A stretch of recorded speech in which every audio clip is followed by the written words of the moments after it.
Okay, if you're ever like me, or anybody else for that matter, you eventually want to take a screenshot of something going on in your Windows desktop. And it could be the desktop itself, could be a program running, and maybe you want to take a clip of the screen and draw on it. Well, we're going to cover all the options that the latest version of Windows has for you.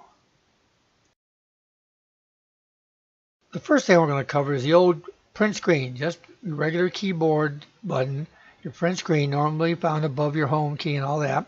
You just click on it. It takes a screenshot of whatever is on your screen. Now here you see in the clipboard, I have two monitors, so I have a dual capture going on. What's good about this, it's in your clipboard, and you can paste it in any program that can accept a clip of an image. For example, I'll open up my email program here. Let's bring up mail. And I'll go ahead and click over here in the text area underneath the subject, and I'll do the Control-C or Control-V for paste, and you see both screens that have been inserted into that email. But what happens when you don't want to put it directly into an application, you want a copy of it? Well, you go to your directory that you normally have for pictures. Under the pictures directory, under your username, let's go to your username first. You'll see pictures, and then you'll see screenshot. And let's click on there, and I'm going to sort this by the latest date. And there you see there's the latest screenshot that I took. So once you've navigated there, you can double click on it to open up the photo app and edit it. You can save it or open it up with another program, text it to somebody, whatever you want to do. So before we leave print screen, I wanted to show an option that's available. Let's go to the settings app. Let me launch that. And we'll go here and we'll just type in print screen. And you'll see an option here. It says use the PrtScn Key to launch screen snipping. So we go there and we scroll down, and you'll see an option. It'll sit there and say print screen shortcut. It says use it to do that. So we're going to turn this on. Now make note down here, you may have to restart before this takes effect. You click there, and boom, you're ready to go.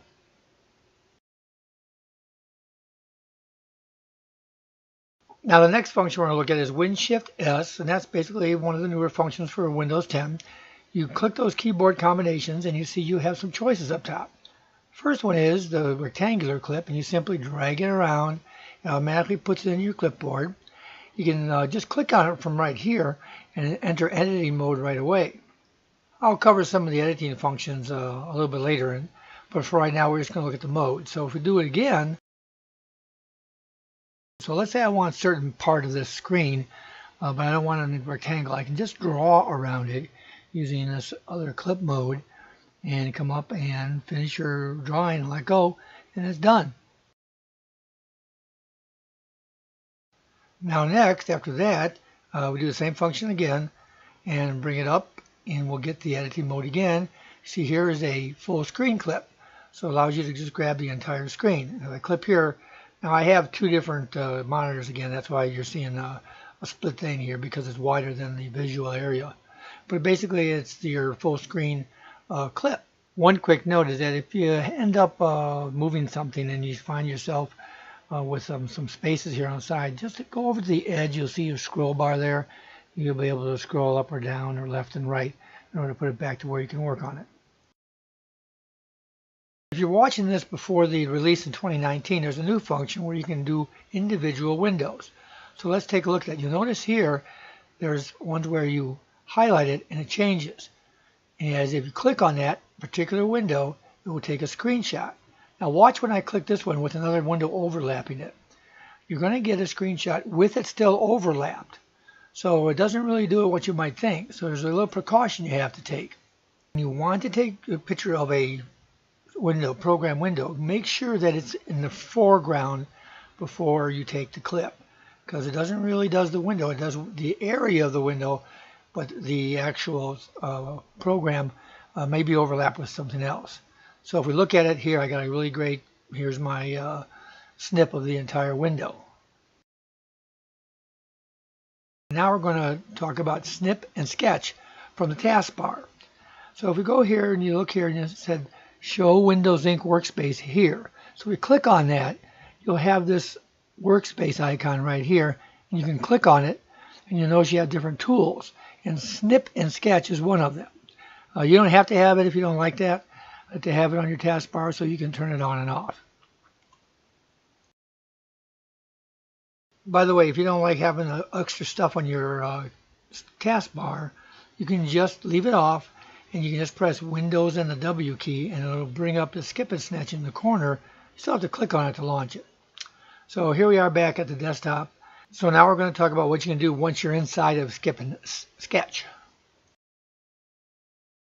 So I'm going to start from the top right, and you'll see 3 dots up here for See More. And you'll see there's an Open With, which means you can open that particular screenshot with something. I use Corel. You may use something else, Photoshop, some other editor, but it'll launch that editor, and you can work on it from there.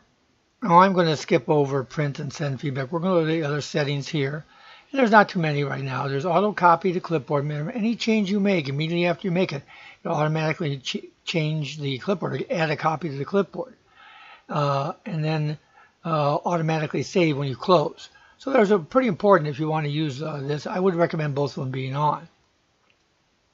With them being on, then we'll talk about intermediate copy and autosave. So with it's on, if I go to one of these editing controls here and I draw something, okay, I can click on OK there, but it does it itself. So every time you make a change, it'll put another copy in your clipboard. You'll see that I have a couple here. So pretty much what you want to do, however many copies you want to have, you'll have those available to you. If you don't have autosave on, you can come in anytime you want. And remember, these are the settings that you have to have set for auto copy and auto saving as well. Okay, if you don't want to have those on, you want to have more control, you can save anytime you want by going over to the right here and clicking on the Save Here or the Copy button over here. Okay, moving on, we're going to talk about the centered editing controls here and what you can do on each one. If you look on the first one here, it's touch writing. Now, even if you have a mouse, you can use a mouse to draw, or if you have a touch screen or even a puck on a surface, you just use that to do whatever you need to do for drawing. And it depends upon which of the other options you take to do that. Now, right now, I'm using ballpoint pen. If I click here, it's red because that's the default. You can click here again while it's highlighted and choose a different one, and there's a different color. You can do this over and over again until you do whatever drawing that you want to do. Next one's just a pencil, which is a thinner version that you draw. And again, if you click on it again, you can change colors for it, but it's just a smaller line. One thing to note is at the bottom of each one of these color selection tools, there's a size, so you can increase the thickness of your pen or your brush. The next control is the highlighter, which, unlike the pen or the pencil, it puts a clearer copy, a copy that's transparent in nature. And again, you can select the thickness, the color, and all that. Now, let me go ahead and do that here. I'm going to change the thickness of this so you can see how it changes the thickness of the highlighter. The next tool we're going to talk about is erasing. And first, let me go ahead and clear the erasing tool, clear the whole screen using the eraser. And I'm going to do this a little backwards. I'm going to do the erase all first to show you that function. But let's go ahead and put a line in here and then change the color, put a different one in here. Okay, so let's say we want to erase these. If you click on the erase one time and you click on the actual item, you're going to select that that one stroke. You're not going to necessarily erase everything. It's a little difficult with small items.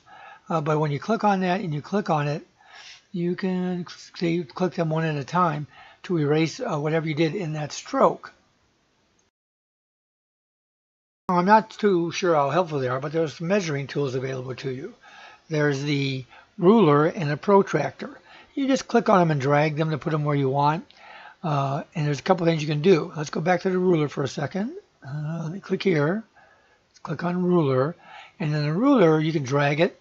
Okay, you can't grab the corners and resize it, but what you can do is that when you're over it, you can sit there and rotate it by just dragging the scroll wheel on your mouse to move in different directions where you want to measure something on your graphic. Now, let's talk about the protractor again. Now the Protractor, you don't want to rotate. There's no difference in the angle. So if we go to Protractor, what you do then is that you can scroll to resize it. So if you have it and you notice the hash marks change as you do that. So you can measure the angle between two items.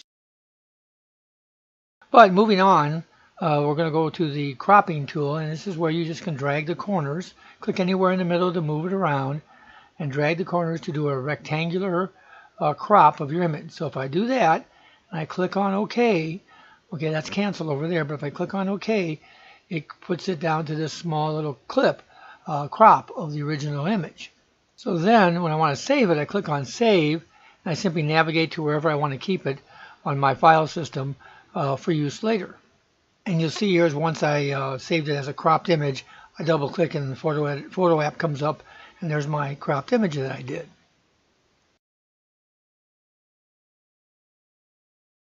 So now I'm going to move on to the controls over in the left. We're done with these in the center. The first ones you see in the left area are two curved arrows.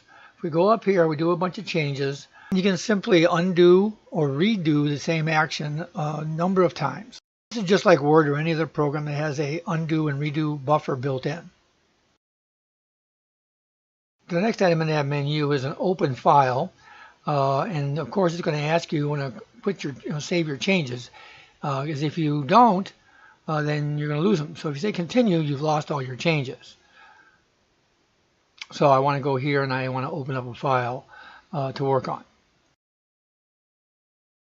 Now moving one more item to the left, we end up with a new. New is exactly what you might think. It just creates a new one, just like a open file, but instead of opening something, you're just going to start a whole new project. And you can do the same things as what we talked about earlier, about what kind of freeform that, and the new version of a window capture will be here as well. Now besides doing a new one, you can use the drop down here, and you can actually have delay for 3 or 10 seconds.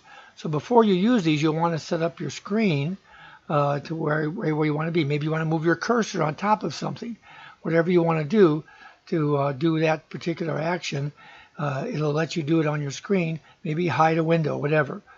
So that's a new function that's very handy. So that pretty much covers Snip and Sketch or window screen capture, whatever you want to call it. You don't need a third-party program for most of it. It's all built in, and I'm sure you'll find it useful. Hey, if you found this video helpful, don't forget to like this video. And if you want to get more, just subscribe to Old Guy Geek. You can also follow me at Facebook or Twitter. The links to those are in the description of this video.